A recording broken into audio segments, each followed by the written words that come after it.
Bonjour et bienvenue dans le 5e épisode de l'Atelier Mémoire. Je m'appelle Jérémy Dourte, je suis psychologue et je vous propose tous les 15 jours des séances audio pour faire travailler votre mémoire et vos fonctions cognitives.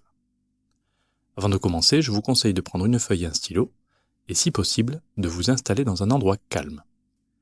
Cet épisode de podcast est divisé en 2 parties. Dans la première partie, je vais vous proposer divers exercices. Voici le programme du jour. Dans le premier exercice, vous devrez retrouver des mots composés d'au moins 3 mots, à partir d'une définition. Dans le second exercice, vous devrez retrouver le nom de chanteuse et de chanteur. Et enfin, dans le troisième et dernier exercice, il s'agira de retrouver la signification de certains sigles. N'hésitez pas à mettre sur pause si besoin ou à réécouter. Le but n'est pas d'aller vite ou de trouver à tout prix toutes les réponses. L'objectif est simplement de prendre le temps de réfléchir, de chercher et de stimuler la mémoire. Dans la deuxième partie, je vous donnerai des solutions. Si vous êtes prêts, installez-vous confortablement.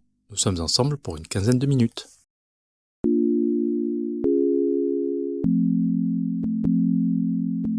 Dans le premier exercice, je vais vous donner la définition d'un mot qu'il faudra retrouver, sachant que les mots ont la particularité d'être composés d'au moins 3 mots. Par exemple, si je vous dis « Il apparaît dans le ciel quand il pleut et qu'il fait soleil en même temps ». Il faut donc trouver un mot composé d'au moins 3 mots. Il apparaît dans le ciel quand il pleut et qu'il fait soleil en même temps.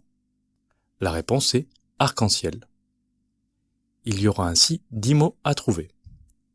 C'est parti pour le premier. Dégoût physique violent, soulèvement de l'estomac ou brusque envie de vomir. Un mot composé d'au moins 3 mots qui désigne un dégoût physique violent, un soulèvement de l'estomac, une brusque envie de vomir. Numéro 2.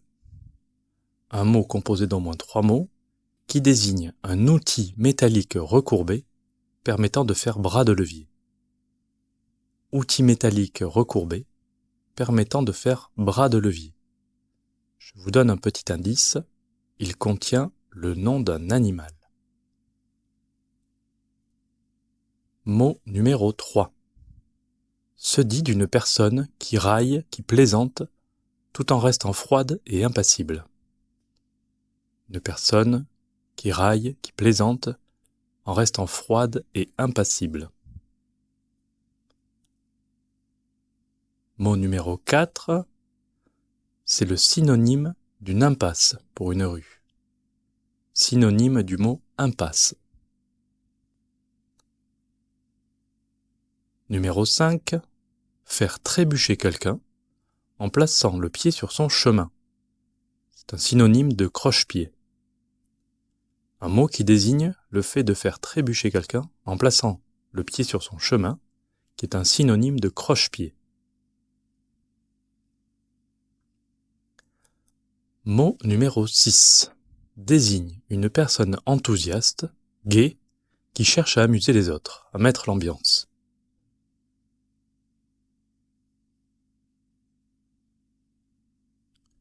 Numéro 7. Somme d'argent ou cadeau donné à quelqu'un en échange de faveurs illégales.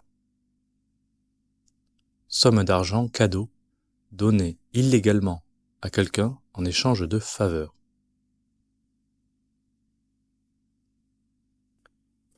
Le numéro 8 désigne le mouvement d'un véhicule qui, suite à un dérapage, se retrouve orienté en sens contraire de son sens de déplacement initial. Un véhicule qui, suite à un dérapage, se retrouve en sens contraire de son sens de déplacement initial.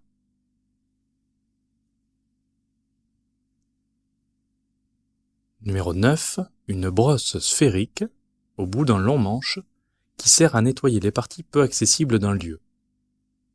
Brosse sphérique au bout d'un long manche qui sert à nettoyer les parties peu accessibles d'un lieu. Ce mot contient aussi le nom d'un animal.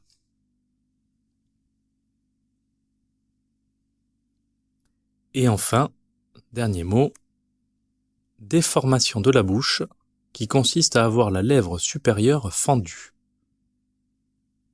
Ce mot contient d'ailleurs aussi le nom d'un animal. Déformation de la bouche qui consiste à avoir la lèvre supérieure fendue.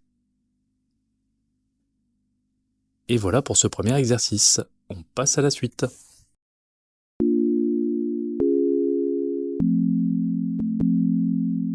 Le second exercice va être un exercice de fluence verbale dirigée. C'est-à-dire qu'il va falloir trouver des mots qui appartiennent à une catégorie à partir d'indices. Les mots qu'il va falloir trouver sont des noms de chanteurs et de chanteuses en suivant l'ordre de l'alphabet. Je passerai certaines lettres trop difficiles. Et pour vous aider, pour chaque lettre, je vous donnerai un prénom et le titre d'une chanson, du chanteur ou de la chanteuse en question. Nous commençons avec la lettre A. Il se prénomme Charles et a chanté « Emmenez-moi ». Lettre B. Il se prénomme Jacques et a chanté la valse à 1000 temps. Lettre C.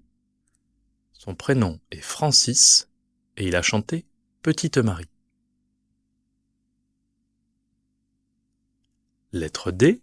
Il se prénomme Joe et a chanté Les petits pains au chocolat. Lettre E.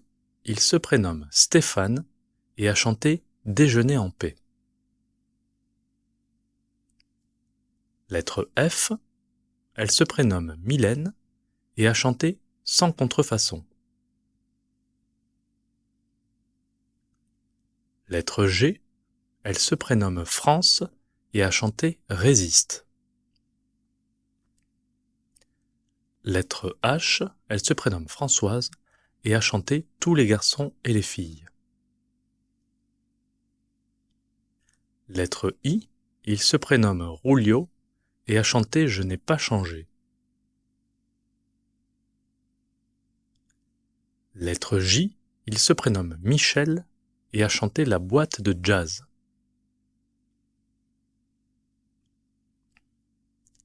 Lettre K. Elle se prénomme Patricia et a chanté Mademoiselle chante le blues. Lettre L. Il se prénomme Serge et a chanté Malade. Lettre M.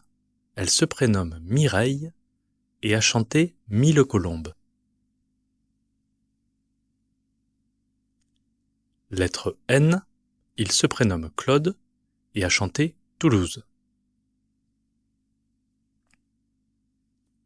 Lettre O. Il se prénomme Pascal et a chanté Tomber pour elle. Lettre P. Il se prénomme Pierre et a chanté Les jolies colonies de vacances. Lettre R. Elle se prénomme Lynn et a chanté Ma cabane au Canada. Lettre S. Il se prénomme Michel et a chanté Les lacs du Connemara. Lettre T. Elle se prénomme Michel et a chanté Emmène-moi danser ce soir. Lettre V. Elle se prénomme Sylvie et a chanté La plus belle pour aller danser. Lettre W. On le connaît plutôt comme acteur, mais il chante aussi, et son prénom est Lambert. Lettre Y. Lui, on le connaît plutôt comme homme de radio et acteur, mais il a aussi chanté. Son prénom est Jean. Il a par exemple chanté sur la bande originale de son film « Tout le monde il est beau, tout le monde il est gentil ». Et enfin, lettre Z, il ne s'agit pas de son nom, mais de son pseudonyme, qui commence par la lettre Z, et elle a chanté Zen. C'est terminé pour cet exercice. On passe à la suite.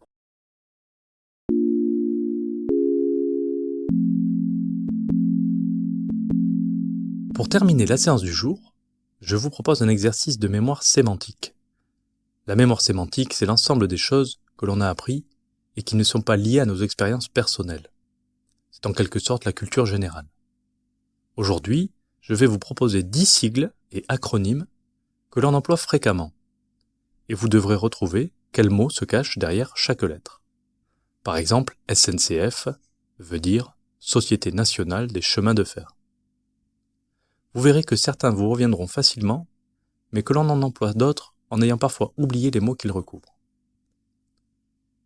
C'est parti pour les 10 sigles et acronymes. Numéro 1. Qu'est-ce qu'un VTT ?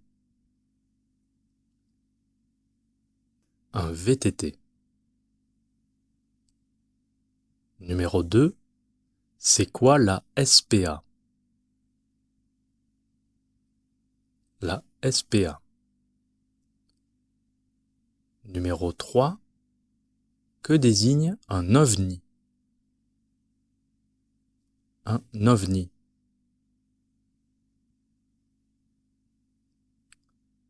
Numéro 4. Que veulent dire les lettres BCBG ? BCBG. Numéro 5. C'est quoi le QG ?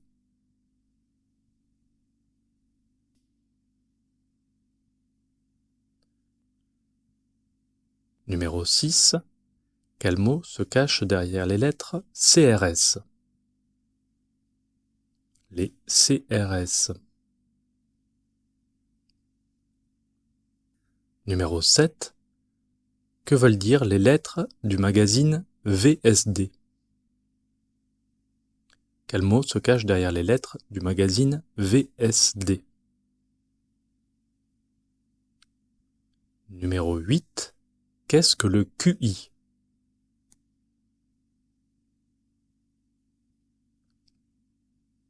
Numéro 9, avant-dernier. Qu'est-ce que le SAMU ? Quel mot se cache derrière les 4 lettres du SAMU ? Et enfin, le numéro 10. Qu'est-ce qu'un HLM ? Voilà, la première partie de cet épisode est terminée.